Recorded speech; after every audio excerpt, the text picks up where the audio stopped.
दीदी, आप जेठानी हैं तो जेठानी बन के रहिए ना, मेरी सास मत बनिए। अनु, इतने बड़े पतीले को अभी से नीचे क्यों उतरवा लिया तुमने? भाभी, वो मैंने सोचा दिवाली करीब आ रही है, अभी से सफाई शुरू करते हैं।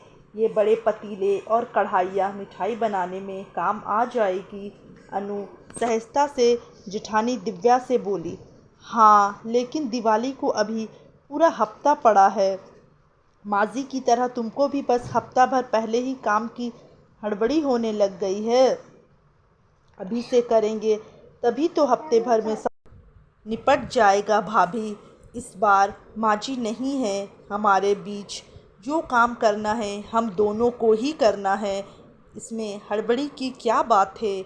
माजी जल्दी इसलिए करती थी ताकि बचे हुए टाइम में हम दोनों शॉपिंग कर सके और दूसरे काम देख सके।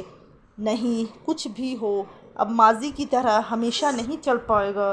सफाई अभी से नहीं होगी, बच्चों के स्कूल अभी चालू है और कल मेरी किट्टी पार्टी भी है। हम 3 दिन बाद काम शुरू करेंगे। दिव्या अपना फैसला सुनाते हुए किचन से बाहर चली गई। ये है शांति सदन की दोनों बहुएं, दिव्या बड़ी बहू, अनुपमा छोटी बहू। भरा पूरा परिवार है, दोनों बहुओं के दो दो बच्चे हैं। सब कुछ अच्छे से चल रहा था। कहते हैं ना, खुशियाँ पल भर की होती है। यहाँ भी यही हुआ। शांति जी को अचानक लकवा मार गया और उसी बीमारी में 6 महीने झेल कर उन्होंने अभी 2 महीने पहले अपने प्राण त्याग दिए। जब तक शांति जी थी, पूरे घर की जिम्मेदारी उनकी थी।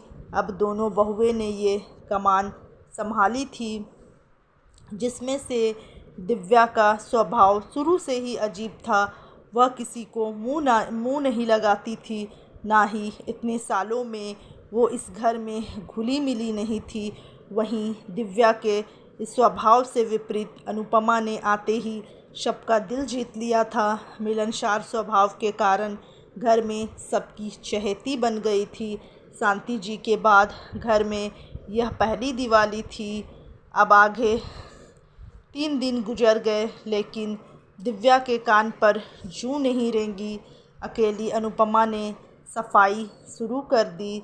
दिव्या ने जब अनु को अकेले काम करते देखा तो बोली, अरे अनु, मैं क्या सोच रही थी, तुम ये सफाई का काम देख लो, मिठाइयाँ हम दोनों मिलकर बना लेंगे। मैं बाज़ार जा रही हूँ, कुछ चाहिए हो तो बताओ।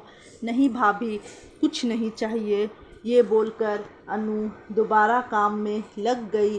2 दिन में अनुपमा ने पूरे घर को चमका दिया। किचन भी साफ करके व्यवस्थित कर दिया ताकि मिठाइयाँ बनाने में कुछ ढूंढना ना पड़े। उधर दिव्या की शॉपिंग ही पूरी नहीं हो पा रही थी और अनु अभी तक सफाई में लगी हुई थी, तो उसकी शॉपिंग शुरू भी नहीं हुई थी। उस पर से आज मिठाइयाँ भी बनाना था।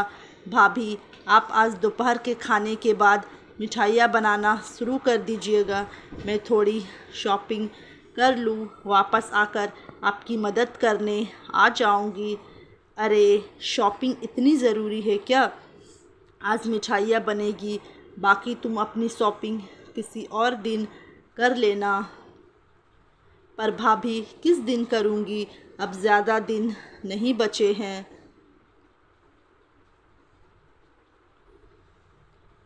जो भी हो, तुम आज नहीं जाओगी, आज मिठाइयाँ बनाओ, बाद में चली जाना।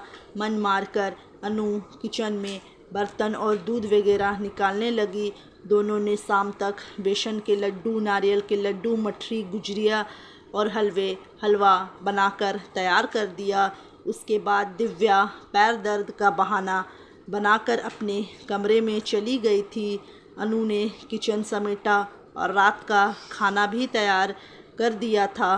काम निपटाकर घड़ी देखी तो अभी शाम के 7:30 बजे थे। अच्छा ठीक है, जाओ, कहकर दिव्या मुंह बनाकर फ़ोन चलाने में व्यस्त हो गई। दिवाली का दिन आ गया।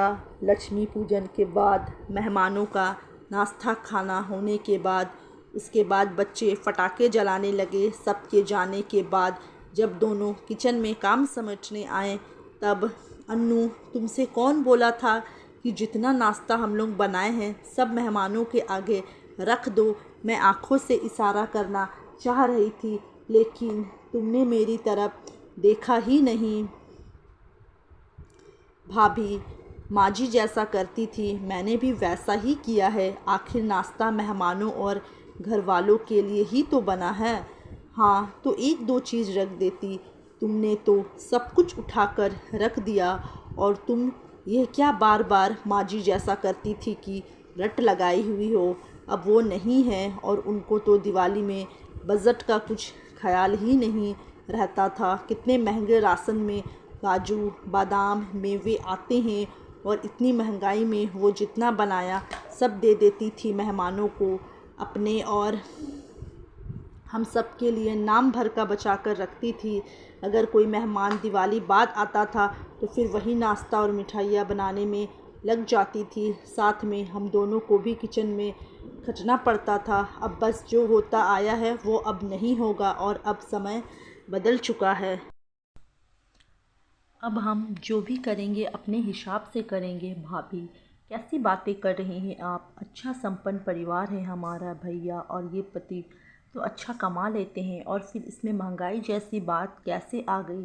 त्यौहार साल में एक ही बार आते हैं, और रही बात मेहमानों को देने की, तो बांट कर खाने में जो मज़ा है ना वो अकेले खाने में नहीं होता है। मेरे मायके में भी माँ सबको पहले बांट देती है फिर हम सब खाते थे। अगर कम पड़ जाए तो दोबारा बना ले, इसमें हर्ज क्या है। मासी भी यही करती थी। हर्ज नहीं है तो दोबारा अकेले ही बना लेना, मुझसे उम्मीद मत रखना। दिव्या मुँह बनाते हुए बोली। ठीक है भाभी, बच्चे अगर दोबारा बनाने बोलेंगे तो मैं अकेले ही बना लूँगी, और कल मैं मायके जाऊँगी, शाम तक लौट आऊँगी। त्यौहार का पीछा है, अभी कैसे जाओगी तुम। और कल तो मुझे जाना है। मेरी किट्टी की सहेलियों ने अलीबाग में बंगला बुक करवाया है, दिवाली सेलिब्रेशन वही होगा, तो मैं 3 दिन बाद वापस आऊँगी। इस बीच अगर कोई मेहमान आ जाए तो कौन देखेगा, काम कैसे होगा। फिर बाबूजी को अकेला कैसे छोड़कर जाएंगे। मैं अभी जाती हूँ, तुम ऐसा करो संडे तक चली जाना। संडे तक दिवाली नहीं रहेगी भाभी, और मेरे भैया भाभी को भी दिल्ली वापस लौटना है